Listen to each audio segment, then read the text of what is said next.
धान कटवाने की पूरी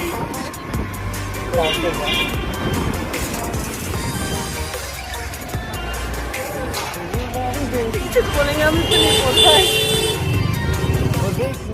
नमस्कार, मैं श्याम जी कुमार। दोस्तों, ये ज्योति सिंह का वीडियो है जो कि बाइक से मार्केट करने जा रही है। वीडियो काफ़ी तेज़ी से वायरल हुआ। दोस्तों, हाल ही में पवन सिंह ज्योति सिंह को गिफ्ट में कार दिए हुए थे और देखिए फिर भी कार छोड़कर ज्योति सिंह अपने भाई के साथ बाइक पर घूमते हुए नजर आ रही है।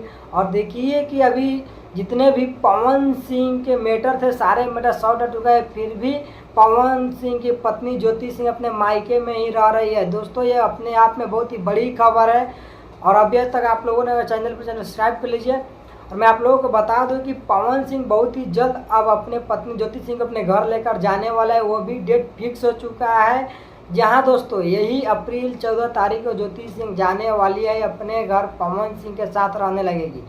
और अभी तक ये बाइक का वीडियो पूरे सोशल मीडिया पर बहुत ही तेज़ी से वायरल हो रहा है। और देखिए कि अब क्या ज्योति सिंह कार चलाने से ज़्यादा क्या बाइक पर बैठने में अपना इंटरेस्ट दे रही है, वैसा ही नज़र आ रहा है। और उस पर उनका भाई भी बहुत सारी सब बातें जो कर रहे हैं कि माँ तो कुछ बोलती ही नहीं है। और मार्केट में ये बहुत ही धमाल मचाया हुआ है वीडियो।